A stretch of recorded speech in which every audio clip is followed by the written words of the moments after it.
The sky above the arena was dark and filled with smoke. Alien ships floated in the sky like silent monsters. Below, a crowd of thousands screamed, roared, and hissed. They had come to see a human die in the center of the arena, too massive steel. Gates opened with a loud grind. Out came the human, chained, bruised, and barefoot. His name was Ethan Gray. He walked slowly but straight. No fear in his eyes, no pain on his face. The alien stared in confusion. Why was this human not crying? Why wasn't he begging? On the other side of the arena stood Lord Zelter. He was 10 feet tall, covered in black armor. His red eyes burned with pride. Beside him sat his beast, a creature born in a lab, made to kill anything human. It had 6 legs, sharp teeth, and blue fire in its breath.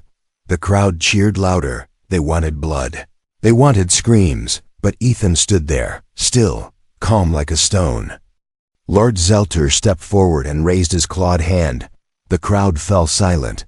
"This is the last human rebel," Zelter shouted, his voice booming. "He broke our laws, destroyed our machines, and dared to enter our space. Now, he will be food for my pet."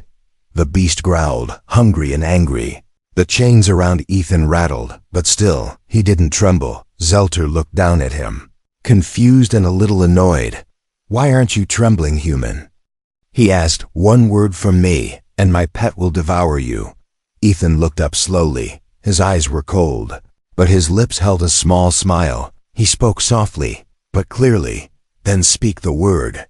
A wave of shock passed through the crowd. Even Zelter blinked twice. Was this human mad? Did he not know what was about to happen? The beast stepped closer, sniffing the air. Its jaws opened wide. One more step and it could rip Ethan in two. But Ethan didn't move. His heartbeat stayed calm. His hands, though chained, stayed loose by his side. Zelter raised his hand again, ready to command the beast, but something made him pause. The beast stopped. Its nose twitched. Its glowing eyes looked at Ethan, not with hunger, but with confusion. It let out a soft growl, not of anger, but fear. The crowd noticed it. Whispers began. Why wasn't the beast attacking? Ethan tilted his head. He looked the creature in the eye and said, "You remember me, don't you?" Zelter's eyes narrowed. "What trick is this?" He growled, "What did you do to my beast?" Ethan didn't answer. He just kept looking at the creature. The beast slowly stepped back. It whimpered, just once, like a scared animal. Gasps echoed through the arena. Never before had the beast shown fear. Not once in over 200 battles. Ethan smiled wider now, not in pride, but in certainty. He looked up at Zelter and said, "I didn't come here to die." The alien overlord took a step back, a tiny one, but enough for the crowd to notice. A chill spread through the stands. Was the human winning? The chains on Ethan's hands suddenly beeped. The locks opened. The cuffs dropped to the ground with a loud clink. Zelter roared, "Guards! Restrain him!"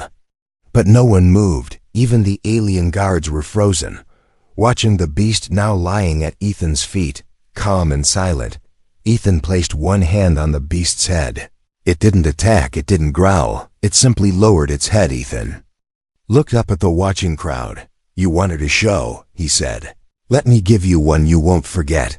The ground shook slightly. Somewhere deep below the arena, a system had just activated. A system only Ethan knew how to trigger. Zelter face turned pale. "What have you done?" he whispered. Ethan stepped forward slowly. "For years you made us kneel," he said. "Now, it's your turn to feel fear." And with that, the screen behind him lit up. A countdown had started. 10 minutes, whatever was coming, it had already begun. The arena had never been this quiet. No screams, no cheers, just silence. A human had just stared down death, and death had looked away. But this moment of calm was not born today. It was written long ago, in shadows and secrets, and in silence. Years before the arena, before the beast, and before the fall of Earth, Ethan Gray had been someone else. Not a prisoner, not a rebel. He had been a ghost, hidden behind numbers, Screens and codes in a quiet lab deep under a broken city. Ethan once sat alone. His hands typed quickly. Eyes sharp, back straight. He was building something. Forbiddance, outside, the world had already started to fall. Alien ships had appeared without warning. In just 9 hours, every military system failed. Satellites crashed, cities burned, leaders vanished. The aliens didn't speak, they didn't negotiate. They just took. But Ethan was not on the front lines. He wasn't holding a gun or flying a jet. He was behind a locked door, staring at code, and then he saw it. A weakness in the alien tech, small, but real. It wasn't in their weapons, but in their minds. They were smart, yes, but they were arrogant. They believed humans were too weak to fight back in new ways. Ethan smiled at that. He didn't need to win with strength. He just needed time. He began writing a virus. Not a digital one only, but a deep, learning one that could grow, hide, and wait. He called it Whisper, because it didn't shout or crash or scream. It simply waited and listened and learned. While the world burned, Whisper spread. One stolen drone, one broken robot, one alien scanner at a time. Ethan sent his code into the heart of the enemy's network. And then, he vanished. The aliens believed he died in an airstrike. His lab destroyed, no signal, no body. But Ethan had planned even that. He had escaped underground, alone, hunted, but alive in the years that followed. He became a legend. Some called him the Gray Ghost. Others said he was dead. The truth? He was waiting for today, the day Whisper would wake. Back in the present, inside the arena, Ethan stood calmly as alarms began to buzz. Zelter shouted at his guards, demanding answers, but the screens only flashed one word: signal. Blocked. Ethan had done this. He had waited for the perfect stage. An event with millions watching, every system wide open. His capture was not a mistake. It was a step. Every alien scanner that touched him let Whisper in deeper, now inside. The arena, inside the alien network, Whisper was alive. Suddenly, we shift to a secret base far away from the arena. A small group of humans sits in a dark room, watching their screens. Their leader, a woman with scars across her face, leans forward. The signal they've been waiting for just appeared. He did it, she whispers. Ethan's alive. The Kongda's alive. Others cheer quietly. They were the last human resistance cell. Their hope was fading, until now. They quickly start activating their plan. Weapons rise, maps appear, secret tunnels open. They had one chance, and Ethan had lit the match. Back in the arena, Ethan turns slowly to face the beast again. It doesn't move. It remembers him, not as prey, but as something it was once afraid of. Because Ethan had touched it once before, when it was still in the lab, when he slipped something into its brain, a soft code, a whisper. Now even the beast listens. Ethan looks up at Zelter. The alien lord's hands are shaking now. No words, no roars, just silence. You were right, Ethan says. One word from you, and your pet would have devoured me. But one whisper from me, and you're whole. Empire starts to bleed. The lights flicker, explosions boom far away, alien towers lose power. Communication fails, panic spreads, but Ethan? He just stands there, smiling. The calm before the real kill has arrived.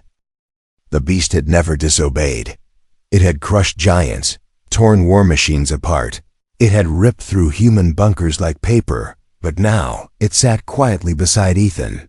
Its burning eyes, once filled with rage, now watched him like a lost child. It didn't growl, didn't bite, didn't move. The crowd watched in frozen silence. Zelter watched in fear. His mighty pet, the one he raised to kill, was listening to a human. But this wasn't just any beast, and Ethan wasn't just any human. Years ago, before the arenas, before the invasion reached its peak, there was a lab on the dark side of Jupiter's moon. Callisto. Inside that lab, something horrifying was born. Project Silence. A monster built for war. a living weapon with no weakness. No mercy, no name. It was kept in chains. Locked behind force fields, no one could go near it, except one. A young human scientist, sent as a test subject by the Resistance. That scientist was Ethan Gray. Back then, he had no chains, no scars, only questions. He was pretending to help the aliens test human fear responses. But secretly, he was mapping every corridor, every code, every heartbeat of the beast. The aliens didn't know he could speak to machines. Not like a programmer, but like a whisper. He didn't just write code, he made it feel. One night, while alone with the creature, Ethan had done the impossible. He had looked into its eyes and said just one thing. "You are not just a weapon." Something in the beast had paused. Something had listened. Ethan planted a seed that day, a line of hidden code buried in its mind. A command not of war, but of memory. "If you ever see me again," Ethan had whispered, "remember who gave you a choice." And now, years later, that beast remembered. Back in the arena, Zelter stepped down slowly, the fire in his red eyes now dimmed with confusion. "What did you do to it?" he asked, voice trembling. Ethan didn't look at him. He gently placed his hand on the creature's forehead. "I didn't do anything," he said. "I just reminded it what fear feels like." The crowd began to whisper again. This was not the story they expected. The human was not a victim. He was a trigger, and the beast, it wasn't a monster. It was a weapon gone rogue. Suddenly, the arena's walls flickered. A hidden screen lit up, showing the young alien technician back at the control tower. He was sweating, panicked, his voice shaky. "Commander, something's wrong with the network," he said. "The beast's control chip is offline. Its mind is free," Zelter roared. "Then shut it down." "We can't," the alien replied. "It's rewriting its own brain." The arena lights dimmed again. All eyes turned to the beast. It stood up slowly, looked at Zelter, and growled, not like a weapon, but like a being finally awake. Ethan took one step forward. "No more chains," he whispered to it. "No more commands," and the beast nodded. The crowd gasped, a nod from a creature born in a lab. The aliens had created something to destroy humans, but they forgot one thing. Humans adapt, and Ethan had adapted the beast itself. Zelter was breathing heavily now, his armor whirred with every movement. "You think this means anything?" he spat. "You've turned one pet, but we have thousands." Ethan smiled softly. "Then maybe it's time they all remember too." At that moment, a silent signal shot from the arena tower. A code Ethan had designed years ago. A code made just for one species, the engineered beasts, across the planet, in cages, in labs, in military bases. The other pets paused. Some howled, some froze, some stared at the sky. And one by one, they began to remember back in the arena. Ethan leaned close to the beast's ear. "Go," he said. "They've kept you quiet long enough." The beast turned to the arena wall, roared, and leapt through the steel like it was paper. Freedom didn't wait. It took what it deserved. The audience screamed, running for exits. Alarms blared across the Capitol. Zelter stumbled backward, fury in his eyes. "You've started a war," he growled. Ethan looked him dead in the eye. "No," he said calmly. "I just reminded your weapons that they were once alive." Asterisk, far away from the chaos of the arena. In a dead city buried beneath black dust and silence, a voice whispered through an old radio. A crackling sound followed, and then a message played again. "Gray signal detected. Repeat, gray signal confirmed." In the dark, a woman opened her eyes. Her name was Captain Lynn Arras, the last known leader of the Earth Resistance. Her body was tired, her face scarred, her heart full of weight. She hadn't heard that name, Gray Signal, in 5 long years. "Ethan," she whispered. She stood up, fast and alert. Her team, just 11 soldiers left, looked at her with surprise. "Is it real?" one of them asked. Lynn nodded slowly. "If that signal is playing, it means the ghost is alive." They called him the Ghost because he moved like smoke and disappeared like mist. Most thought he died when Earth fell, but Lynn had believed always. Because Ethan wasn't just a man, he was a plan. She tapped a hidden panel on the wall. Old lights flickered to life, revealing a massive war map. Dotted across it were blinking red lights, alien control zones. But now something new was blinking, a soft blue light, coming from the arena. "He's activated Whisper," she said, voice steady, "which means we activate everything." While Lynn and her team prepared, the camera cuts to different places. Across the planet, in a scrapyard near the mountains, two human scavengers hear the same gray signal. They look at each other and grab hidden rifles. They had trained for this day. Waiting for the voice of rebellion in a secret prison, where old human soldiers were kept as trophies. The lights blink off. One prisoner looks up, his chains unlocking. He whispers, "It's time." Around the world, Whisper was doing what Ethan had promised, waking the quiet, waking those who never truly gave up, back inside the alien capital. Zelter watched his city crack like glass. Reports poured in. Multiple slave camps in revolt. Power loss in Sector 9. Bio-beasts breaking protocol. Everything was falling apart. He slammed his fist into the wall. "You fools!" He shouted to his council. "You said the humans were broken. You said their hope was dead. But hope is strange. It doesn't always scream. Sometimes it whispers. And sometimes it waits." In the arena's underground tunnels, Ethan walked calmly. Beside him, the once feared beast padded silently like a loyal shadow. Its eyes no longer wild, but focused, thinking, awake. Ethan paused at a locked gate.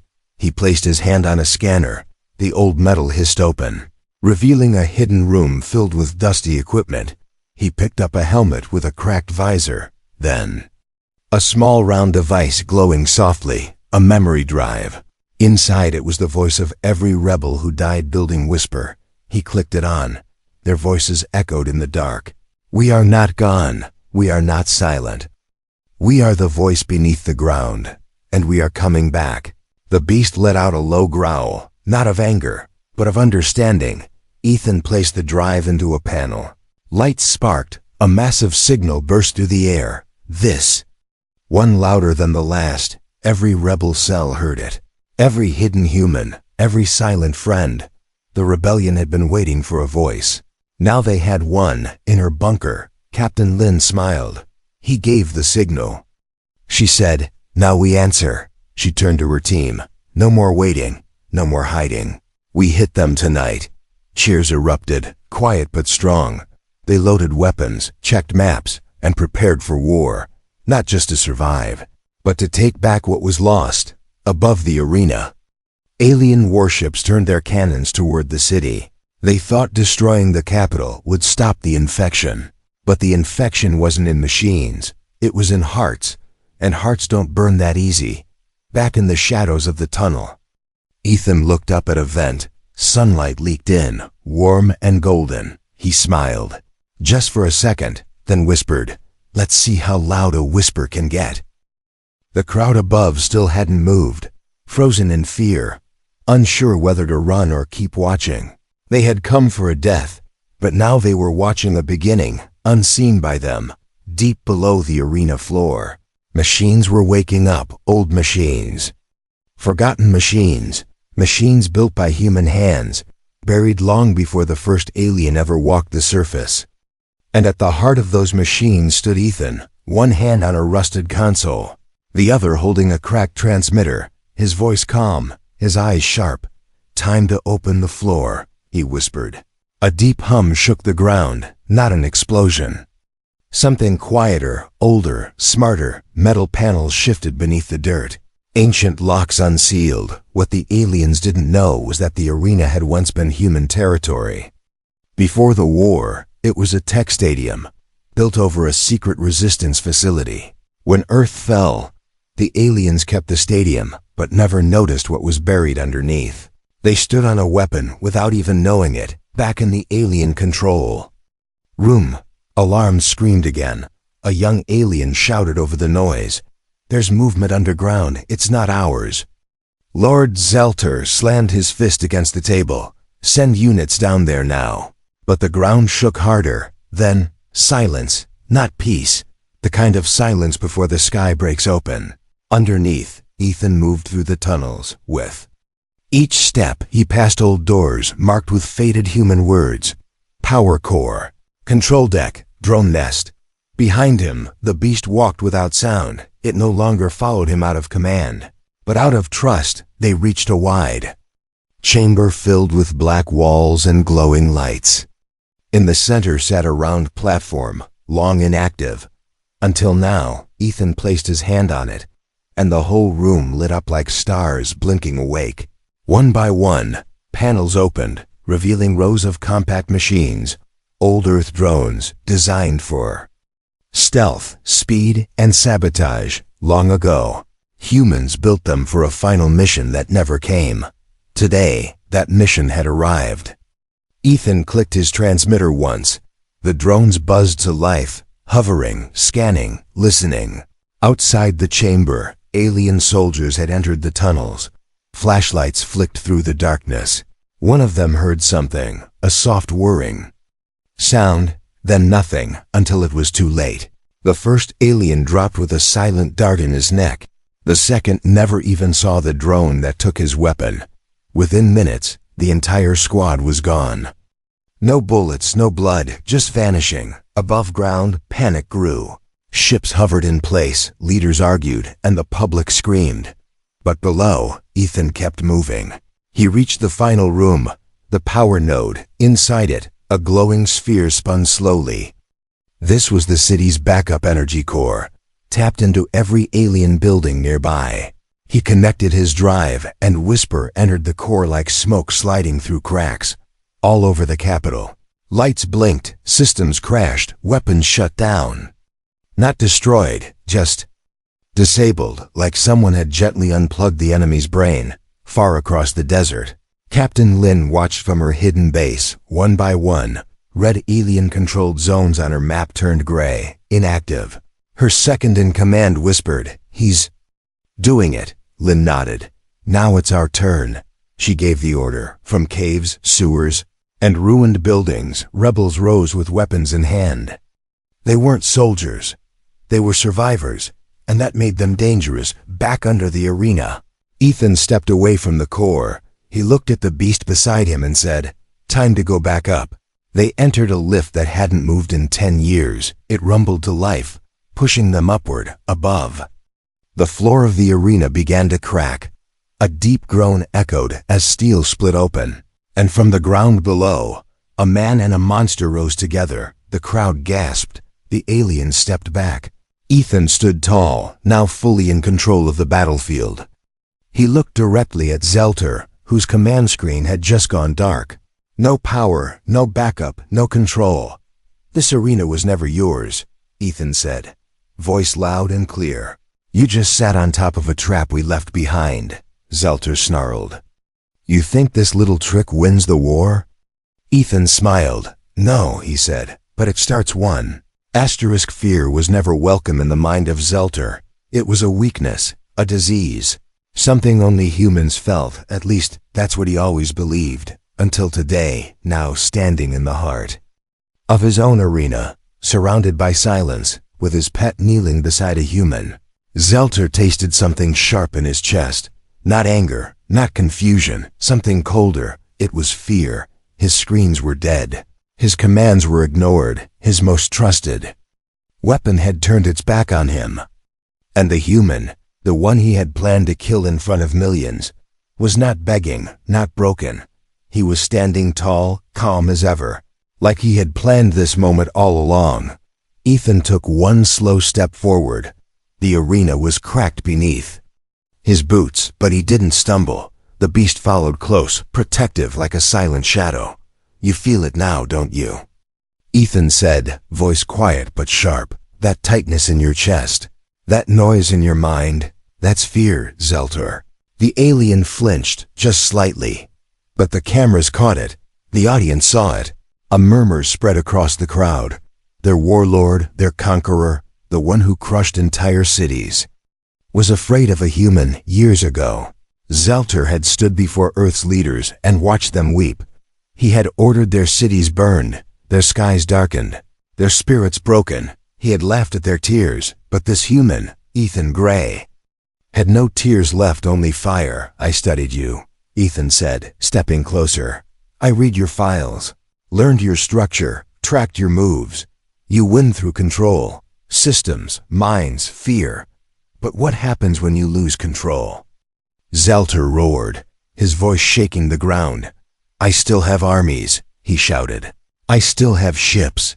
Ethan raised one hand, clicked his transmitter once. In the distance, a loud boom echoed across the capital. Alien towers blinked. Out like candles in a storm, Ethan smiled slightly. Not anymore. Back in the command bunker, alien officers screamed into dead cums. They tried to reboot systems, unlock weapons, send orders. Nothing worked. The virus had reached everywhere, and it wore a human name, Whisper, created by a man they forgot, activated in a place they thought they owned, and now it was rewriting the rules. Zelter stepped back again, this time more obvious. The crowd saw it, and something shifted. Fear spreads fast, even faster when the one who ruled by fear starts to show it. In the far sections of the arena, some guards dropped their weapons. Others looked at each other, unsure. Their leader was shaking, and the enemy was not. You made one mistake, Ethan said, his voice echoing across the arena. You thought fear made you strong, but it blinded you. Zelter raised a blade from his belt, long and black like his armor. He charged forward with a scream, fast, heavy, brutal. But Ethan didn't move. He just whispered, now. Beast roared and launched forward like lightning. It didn't kill, not yet, but it crashed into Zelter with enough force to break stone. The blade flew from his hand. His body slammed into the wall. The crowd gasped again, louder this time. The fear they once gave to humans was now crawling into their own bones. Zelter tried to rise, coughing, bleeding black. His armor cracked, his pride shattered. He looked up at Ethan, who now stood over him, unarmed, but more powerful than any weapon. This is not over, Zelter hissed. It is. Ethan replied calmly, not because I killed you, but because I changed what your people believe. Ethan stepped aside, letting the beast stand between them. Your army followed you out of fear, he said. Mine rises from memory, pain and fire. Yours will run. Zelter let out one last growl, not of strength, but of despair. From the arena speakers, a voice played, Captain Lin's voice, broadcast across every alien frequency. This is Earth's reply, she said. We are no longer quiet. In cities, forests, spaceports, humans fought back. Alien systems failed. Machines turned. Power fell. All triggered by a single whisper, the voice of a man they failed to break. Ethan turned away from Zelter, not in mercy, but in purpose. There was more to do, more to free, more to burn. The crowd watched him walk away, and no one dared to stop him. Even the sky above looked different now, like it remembered. It once belonged to humans, too. Asterisk, the arena didn't fall in fire. It didn't explode in a great war cry. It fell quietly, like a king who finally understood he was no longer feared. The sky above was cracked with smoke and broken light. Alien warships hovered without orders, their weapons frozen, systems dark. Inside the arena, the once mighty Zelter lay broken against a wall, his armor dented, his crown of steel cracked, and in the center of it all stood a human, calm, steady, unchanged, Ethan Gray, the ghost who had returned, the man who didn't tremble, the man who planted a whisper and let the world hear it scream. The beast beside him growled once, deep and slow, not in rage, but in warning. It faced the crowd, watching the aliens like a lion watches mice. Some of the alien spectators tried to run. Others just stood there, frozen. Their warlord was defeated, their systems offline, their pride broken. The floor of the arena shifted under their feet. Panels opened, not with violence, but purpose. From below rose the resistance, men and women in worn armor, faces scarred but eyes bright. They moved like shadows made solid, silent but unstoppable. At the front was Captain Lynn Arras. Her rifle rested on her shoulder, her voice steady. She didn't need to shout. She simply said, "Take the towers," and they moved, fast, clean, fearless. Ethan looked at the broken body of Zelter. The alien's breathing was weak. His pride was louder than his pain. "You ... Think this ends anything?" Zelter spat. "We have other worlds, stronger leaders, fleets that blot out suns." Ethan kneeled beside him. His voice was calm, almost kind. "I know," he said. "But this isn't your end. It's our beginning." He stood again. Let the alien choke on his failure. The arena's walls began to fall. Not from bombs, but from code. Whisper had spread into the bones of the city. Every wall, every camera, every locked door. Opening, collapsing, surrendering. The arena wasn't just a building anymore. It was a symbol. And symbols are louder than screams. Across the galaxy, alien commanders watched in silence. Footage played on silent screens. The beast kneeling beside a human. The warlord shaking. The rebel army rising. One of them turned to his crew and said, "Start the retreat." Another simply removed his armor and walked away. They knew. The age of dominance was cracking. Captain Lynn reached Ethan. Her voice shook slightly. "Not from fear, but disbelief. You really did it," she said. Ethan smiled faintly. "No, we did it." Behind them, the crowd of surviving humans began to climb the steps of the arena. They didn't cheer. They didn't scream. They just walked forward, for the first time in years. They walked like they owned the ground beneath them. Suddenly, a new sound broke the air. A soft hum. Not alien, not resistance, something older. One of the rebel techs gasped. "Broadcast signal. It's global." A hologram flickered. In the sky, not from Ethan, not from Lynn, but from Whisper itself. It spoke in every known language, human and alien. "This planet is no longer silent. This world remembers. We are not the past, we are the storm." The sky lit up as human resistance bases lit signal fires. Blue lights pulsed from towers, hills, ships, oceans. The world wasn't just free. It was awake. Ethan stood in the heart of it all. And for the first time, he let himself breathe. Really breathe. The war wasn't over. The galaxy was still filled with enemies. Empires, monsters. But Earth had made its move, and its whisper had become a roar. As the sun broke through the smoke for the first time in years, Ethan looked up. He didn't smile. He just said softly, "This was just the beginning."